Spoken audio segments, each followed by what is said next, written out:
Welcome to Coffee with the Journalist, a podcast featuring the tech industry's most well-known tech journalists. We uncovered the real person behind the stories you love to read. We discuss their beat and news coverage, what their inbox looks like, and a whole lot more. I'm Jared Martin, the co-founder and chief operations officer at OnePitch.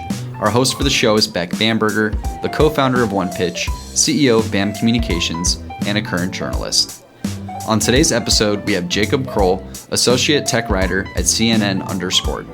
If you're not familiar, CNN Underscored focuses on everyday products and services that help you live a smarter, simpler, and more fulfilling life. Today, Jacob shares the most important components of a pitch, his love for the boss, and the most unique products he's reviewed. Let's listen in.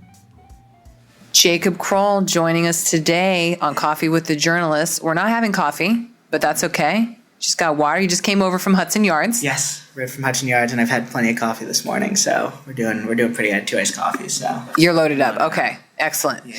Well, you are currently the associate tech writer over at CNN, and you're a Springsteen fan. Is this what I understand? Very okay. Big Springsteen fan, to say the least. Huge Springsteen fan, I'd say.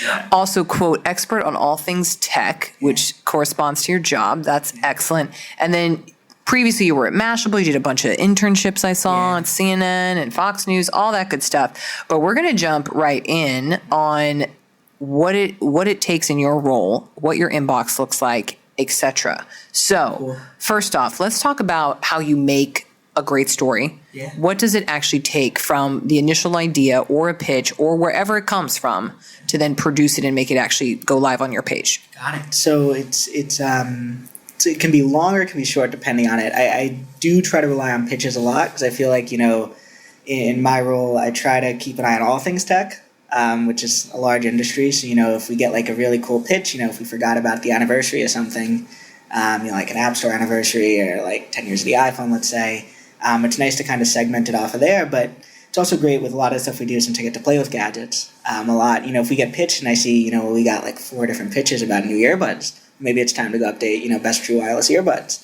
But we kind of get it, from pitches, story ideas that I work with the wonderful team over at Underscored and, or from SEO we do a lot with. But I'd say from there, with the product testing, we call a lot of it in. So I get the wonderful job of, opening hundreds or a lot of cardboard boxes. We get a lot of stuff. Hundreds? Did you say hundreds? A week? A month? What? I'd say a month. We get a lot of stuff, like around the holidays with the gift guides, because, if we're recommending stuff, we want to make sure we test it to make sure it's, good if we want to recommend somebody to go spend money on it. So, it's a lot of unboxing, which I still like because I used to do those videos way back when. You were one of the original ones then, huh? A little bit. Not like the original. When I ran my blog, that I did a lot of the unboxing videos and all that kind of stuff. But it's really great because we get to take the time to select what we want to, see and vet, and then we get to play with it, and then, we get to write it. So I'd say, we did one this morning. Amazon announced the Mickey Mouse edition Echo wall clock, which is $20 more than the original. Wait, which interesting. Okay, what are your thoughts on that? It's kind of cool. I mean, I like Disney as much as anybody else. I'm a big fan. I like the parks. It's kind of cool, but it's a lot more money. But we had some fun with the headline on it. But like that one we did super quick. We got the pitch. We saw it leaked out from FCC guidelines a couple weeks back, or FTC I should say. But we were able to kind of get that up in like 30 minutes. It went through a quick edit. We workshopped the headline on that quite a bit. But it ended up working out and we got up super fast. But, with something, I was really fortunate we got to review the iPhones this year, which was like a big dream. Oh, wow. So that was pretty fun. They're awesome. Definitely recommend them. But like with that review, that was massive. I think it was originally like 4,000 words and we cut it down, like to 2,000 then to 12. But it's always about, kind of with CNN Underscored, finding that consumer voice, really, trying to be like, well, yeah, it has a retina display, but what is that going to do for you? So like awesome selfies, great dog portrait mode photos, which I love taking. But yeah, it kind of ranges, but I definitely enjoy the pitches. I think it kind of helps, to get the ideas flowing. Sometimes you can get so segmented into just like one area. Like if I'm reviewing like 4 phones at once, I'm only going to be thinking about phones, but it's important to think about accessories for phones, earbuds, and then laptops. So I think you are the first person who has said, quote, I enjoy the pitches. Yeah. Let that go on record. My God. It's a little weird, right? A little weird, but they help, And if they spell my name right, that helps a lot. And, if it's on point. But I think because it's kind of all tech, And I don't really, like, I'm not just like phones, I'm kind of everything. It's nice to kind of see what's going on. Well, that is on record now, Jacob. Yeah. So It's on record. So I'm gonna get a lot of on record. Okay. We'll talk a little bit about how you like then a pitch. Yeah. Is it just strong subject line? Is it 3 bullet points? What would you say for folks who are listening? Yeah. I like it when they do their homework, so they know what I've covered recently. I will say a lot of people, try to tie in the Springsteen love. I think I get some of those. Some people like really go harder than like lyrics and stuff. I think the biggest thing for me is that it's on point. If it's like a deadline sensitive thing, or if it's an embargo, to make that clear. And then to spell my name right, make sure you know the organization. I get some, where it's like you don't even know where it's CNN, or it might be pitching me somewhere else. But I definitely use my work email, or the one that's on my website. But just call out like the big points about it. What's really going to excite me about it, and let me do some homework on it. Still, and if I don't reply back, I'm sorry. But we get a lot of them. But to kind of making it personalized a little, like, hey, we just saw this. Maybe this can kind of correlate back to it. But it is pretty clear, like when they're just like the high blank, and and it's just kind of like all blank. Oh yeah. And then when you get the blank one, it hurts a little. But if it's something really good, you still might catch my eye on it. Seriously, so you've responded to just like a mass? I've done it like once, I'd say. Okay, once. So very rare. Really cool accessory, like something like that. Which weird because like some big brands still use those, I think, just to kind of blast it out to all the mailers. But it's always nice, when you have like a dedicated person, like a company you've worked with for a while, and you like have that trust with them. It's great, when you can kind of just. I think it also makes it easier in the pitching process because like you vetted them, like it's a good brand, it's a reliable contact there, they'll help with assets that you might need. So kind of it helps to do that, and then we do our legwork, and we end up vetting it, or we'll see if we write about it. I'm still stuck on the boxes thing with the 100 boxes in a month. It's a lot. Can you? Yeah. What's the process of just going through that? Do you have to send it back? So generally, we send everything back. That's definitely a big one. We don't want to accept it for free. If it's a loaner, like if we review the iPhones, for any phone, let's say, we send it back, and I end up buying my own. If it's something I really love. So we try to send everything back, that the team helps with it. But, if it's like a big TV we got to review, we don't have the lab yet in the office. So, it's easier to kind of test that at home, wherever that might be. So it's interesting. It's a lot of sorting. I use some nice apps like to track all the deliveries.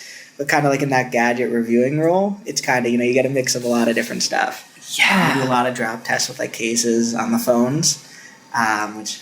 is concerning because you don't want to crack things. Yeah, shoot. But it's kind of cool, and we also have like a new lifestyle editor, and so they get like kind of the more fashion-centric stuff. So, it's kind of fun to see that stuff. But it's interesting because like with tech, like when you're in the season, I always call it like, and I didn't coin this phrase, whichever, like Techtober and like Techtember. Techtober. Yeah, like everybody talks about that, and it's like it's real, like from August to like November, and then for us, since we do all the deals roundups and all that kind of stuff for Black Friday and Cyber Monday, it's huge for us. It's kind of like that never-ending break, so it's that big hustle and bustle.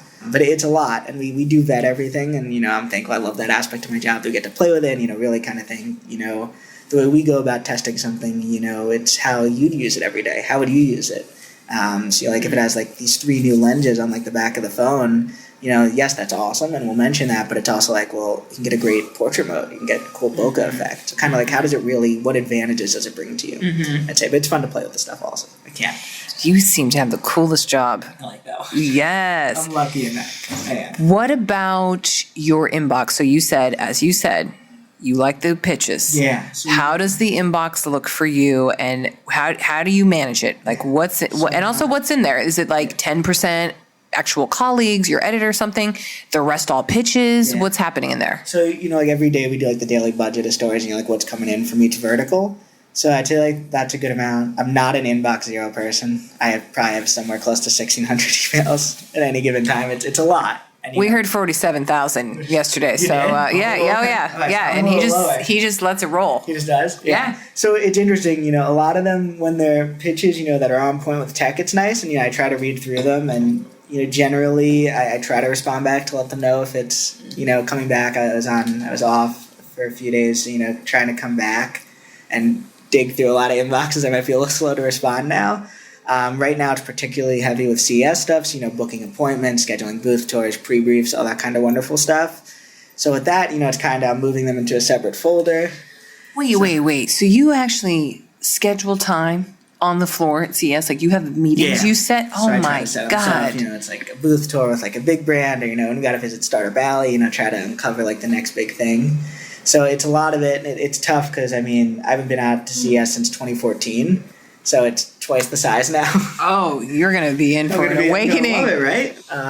So that'll be interesting, but it should be good. It should be. So we're trying to schedule, try to keep organized, But we also, we want to try to find stuff that we know our audience likes, and maybe introduce them to some new super cool stuff. But it's a lot of trying just to manage it. I check it on my phone a lot, kind of at all hours. I gotta work better on the disconnecting part, I'd say, a little bit. But yeah, I try to manage it. I try to respond back, and because it's somebody's job at the end of the day, to send them. So you kind of got to give it. It's a two-way street, I think. So that said, you're kind of alluding to you try to get back. Do you get back to like 50%, 20%, 50%? That's good. I try to 50. Yeah. And if like somebody will follow up, it'll at least bring it back up. I don't particularly like all like the voicemails, but if I get them, some people. You like a voicemail, No, like someone to call? Oh! I was gonna say, I was like, what? Yeah, What? I don't particularly like it. If it's a really close contact, like that's fine. But it's for like a random cold call, especially on like a personal cell phone, or which I've gotten every once in a while. It can be a little. Jarring, yeah. Well, your cell phone, that's your personal benefit of the doubt space. Sometimes, yeah. Okay, let's play a little word association game. I'm just going to say a word, and you're going to tell me what you first think of. Are you ready? Yeah. Are you ready? I'll try to be okay, fast. food. Hamburgers. Drink.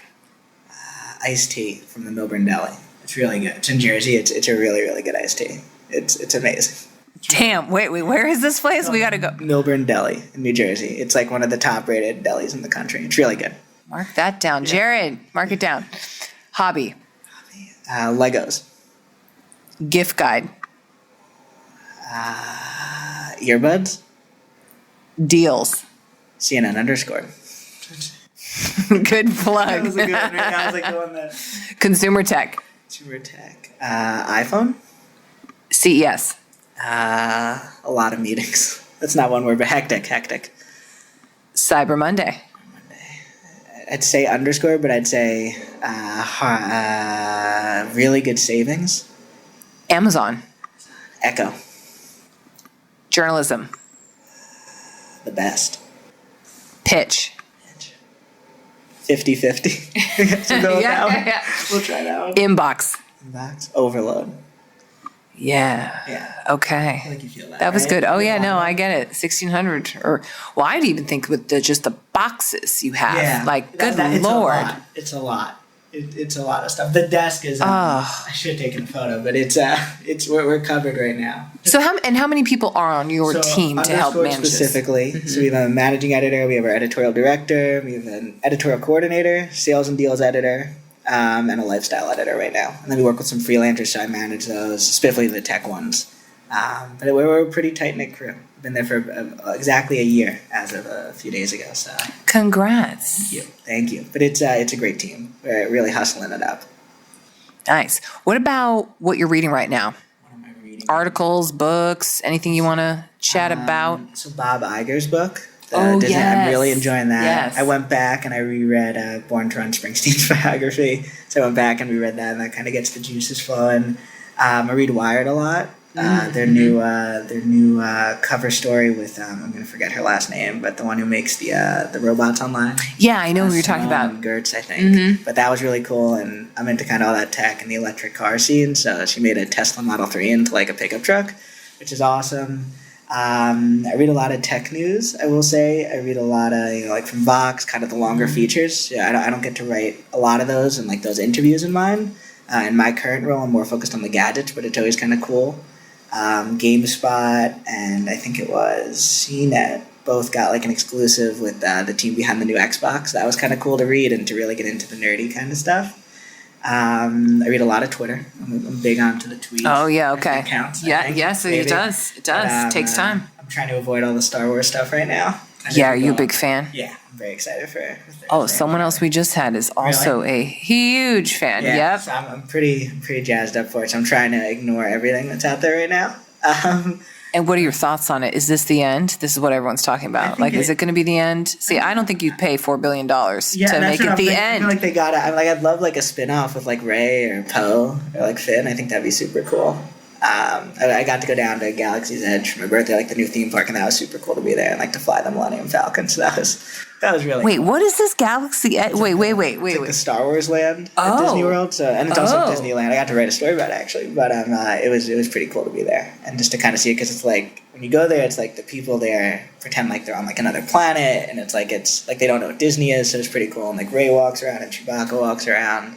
It's pretty cool. And the Stormtroopers, obviously. Damn, those Disney people. Yeah, they do it right. They do it right. When they do it right, they really, really do it right. But that's pretty cool, so I'm eager to see the movie, but I think there's going to be more. It might be the end of like this trilogy, but I say we'll see more. Oh yeah. Oh yeah. The brand has to. The brand has to continue. Yeah. Yes, exactly. Baby Yoda. Yeah, we've gotten to write some stories on that also, which is kind of fun. There's so much product. It's nuts. It's just like... But it's always like the thing, like a lot of people, ask us, well, when is it going to be available? And it's just pre-order now. So we'll see how quickly, companies can get that stuff out. Mm-hmm. Yeah. Mm-hmm. But it's been oh, man. What's the most surprising thing you've gotten in the mail to review? Let's go, because you're one of the few people we talk to that actually gets the products in the mail. You could touch and play and all that stuff. So tell us some of your highlights, or ones that may be the most memorable. Things that stick out. I got the Windows. I guess this counts as like a product. It was the ugly sweaters that they did. The Windows. Oh yeah, yeah. I was super happy about, and I got to do a story on that. That's like one I wear. Weirdest are the ones that stick out. When I ran my blog, I reviewed a car once, which was very weird. Perks. Yeah, I had to send it back, and I was young because I started blogging when I was 14, so I think I was like 7, 8, and I had my permit, so my dad and my brother had to drive. You had a review. I was going to say, You were reviewing a car with a permit. Yeah, it was pretty cool. That was pretty crazy. That's incredible. I've gotten like kitchen appliances before. I've gotten like electric savers, like from Braun, Nespresso and stuff, which is kind of cool. I really love when I get Legos. We get to write about them. They're like kind of they send you Legos? I love that. There was a really cool one called Hidden Side, and we do like a lot of. One area that I really like is kind of like the STEM side, where it's kind of educational and fun. Mm-hmm. But with a lot of them, I think you find that you're just using your phone and you kind of throw the toys to the side. Mm-hmm. This you have to build the toy first, then you scan your phone around it. It was really cool, and I think we got to do some cool like GIFs or GIFs, whichever one people want to go for. And the review, which was kind of cool for it. So that was a really fun one. We've gotten to do like some of the Star Wars stuff. How much time does all this touching, playing, unboxing the products take in your day? It's a good amount. It's probably like 50-50 between writing and edit. I'd say 50% like writing, editing, planning for the section. And, kind of figuring out, how we're looking for January, how far we're planning out. And, requesting travel budgets or whatever it might be. And then the other side is probably vetting and testing the products. With like an iPhone review or with a phone review, we really, I switch to it and use it as my daily driver for as long as the review period is. Even with a laptop or, with the TVs, it's kind of, you get to work from home a lot, which is fun. But I really try to use it as anyone else would. And, we have our standardized like benchmarks that we use for like battery life and processor speed. So it's kind of fun. It's kind of a melding. A little toys are always interesting to kind of review. I don't know if I'm an expert on toys, but I like to think to some degree I am on some of it. But toys is like its own kind of thing. It kind of falls under tech. It kind of doesn't. Yeah. It's like, and I feel like you kind of have to put yourself like in the mind of a child for that a little bit. You mean are there no children in your team? So no. they could, dang, okay, you guys need to get that then. Yeah, we got to get that. We can hire some product testers. But it's fun. It's kind of cool. And it's kind of a nice balance. You can go from a phone to a laptop, maybe to like an accessory. It's kind of cool. And then you get to divvy up, with our freelance staff, who are experts in their own regard for, phones. And, if that's an Android phone, we got to send it to that one. It's kind of fun. You get to divvy it up and you get to see all the different kind of reactions. It's fun to show the other people on the team, who aren't necessarily in tech, for what do they think. Have you ever had something just completely malfunction, go berserk? Yeah, I've had a few of those. It was when I ran my blog, the Sony Xperia Play. It was a phone, probably dating myself, it was like 2015 or 2014, I think. Or even before 2014, it might have been like 2012 maybe. But it was a phone that tried to combine like the PlayStation Portable with an Android phone, and it was just awful. But I've had stuff break. I've had phone cases break. I've had some phones break before. So In your hand, like as you're like Yeah. touching a button and it just, Yeah. wow. So it's interesting when stuff, and sometimes stuff just doesn't work. Like if it's like a new type of processor, maybe if they're trying to put a mobile processor in a Windows computer, it might not always work out the best. So and I think that's kind of where our service really comes in, because in the review we're not going to say it's good if it's not good, and if it's bad we're going to try to mention that maybe it'll get improved, but also here are the products you can go get that will actually get the job done for you. So that's kind of the fun aspect, because I think at the end of the day we're doing a service. You are doing a service. I like that. You're in service to the readers. I like to Yes. think that, if we're hunting for deals, we're not going to like a crappy pair of earbuds. We want to try to get, one that we've reviewed and that we've really vetted. We want to find like the best deals on the best stuff. And for the reviews, if it's a roundup, we want to, try a plethora of smartwatches, a plethora of TVs, and try to find the best one for you in any given, time. And even with a single review, we want to vet it and recommend something else if that one doesn't get the job done fully. What do you think about the future of journalism? It's a good question. I think there's I think commerce is like the big buzzword, and we're in that a little bit, but I'm happy because, we still keep all the editorial side. And it's neat to kind of see the data and like what you can kind of really do with it. I think it's definitely going in that direction a little, like, with affiliate links and commerce. But I also think it's kind of bright, I think. I'm still jazzed up about it. I really loved when I was at Muhlenberg College, we got to do some really kind of cool, media and communication classes that were on both sides and kind of straddled it with like theories from like, scholars in the field, which I think kind of gives you a unique kind of liberal arts view on it, and that's why I wanted to go there. I think it's bright. I think, there's always ups and downs with it, and I'm still fairly young and into it. But I'm happy about it. You're one of the optimists, but you're also one of the youngest. So this is probably it might go together, right? I'm definitely not jaded yet. I'll say I still get excited, about a new launch and, the experience to try and, talk about it. But I'm so happy. I think we're still doing some awesome stories. I think, with everything that's going on in the world, the broader parts of the CNN organization, I read a lot of it. I read the Times, Washington Post, MSNBC, CNBC, Fox even sometimes. So, I still think, it's more important than ever, I'd say right now. agree on that. Yeah. Switching to maybe something a little bit lighter, we're going to do a little Mad Libs. So this is going to be fun.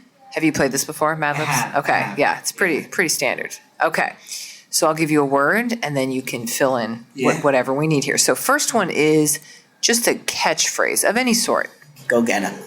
Go get 'em. Oh, I like that. Oh, yeah. Okay. What about a journalism kind of a scare phrase? Scare phrase. Bury the lead. Oh, yeah. Okay. Guess whichever Okay. one- whichever way you want Yep. to take that one. Then what about an empowering journalism buzzword? Empowering journalism. Or publicist, but yeah. What's his word? Exclusive. Oh, okay. Exclusive. That is good. Yeah. What about adjective? Exhilarating. Exhilarating. Ooh. Part of a pitch followed by an adjective. Available now exclusively. Ooh, available now exclusively. Okay. Then what about a amount of time? 12 days. Let's try that out. We'll Yes. see if that one takes us on the course or off the course. What about adjective? Swimmingly. What about a topic? Smartphones. Okay. A verb with an ing, Verb with an ing. Jumping. and then just a verb. Just a verb. Shake. Oh, this will be interesting. Okay. Then what final thing? Just a noun. The mall. The mall? Yeah, well. Are you ready for the read? I'm Okay. excited. To me, tech journalism is go get 'em. It consists of not bearing the lead, and exclusives on the daily. If a pitch has an exhilarating topic, I will absolutely respond to it. However, if a pitch has a available now exclusively, you can expect no reply from me. I like that. Okay.